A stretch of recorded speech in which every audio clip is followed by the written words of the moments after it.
If you need to generate test data or populate a spreadsheet with sample values for testing purpose, using RANDBETWEEN function and or RAND function can help you quickly generate random number within a desired range. Let me show you how this is done.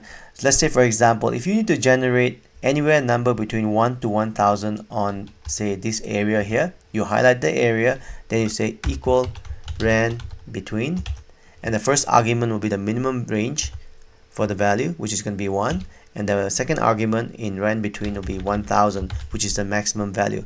Now hold Ctrl and press Enter. This will generate numbers between 1 to 1000 on the selected range here.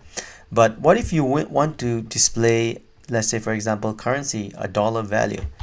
To do that, you're going to have to say equal RAND.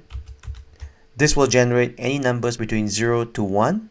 And basically you're going to multiply that by 1000 because that's our maximum value that we are stipulating here. And then you're going to take this RAND function, multiply by 1000 and surround it by round function. And RAND function will be the first argument, and the second argument will be 2, which is going to denote our cents. Close parenthesis. And then now hold Ctrl and press Enter. This will show you a number ranging between 1 to 1000 for before the decimal place, and we'll have 2 decimal place numbers here. Now to make this into a currency, simply go to currency here, and then after that it's done.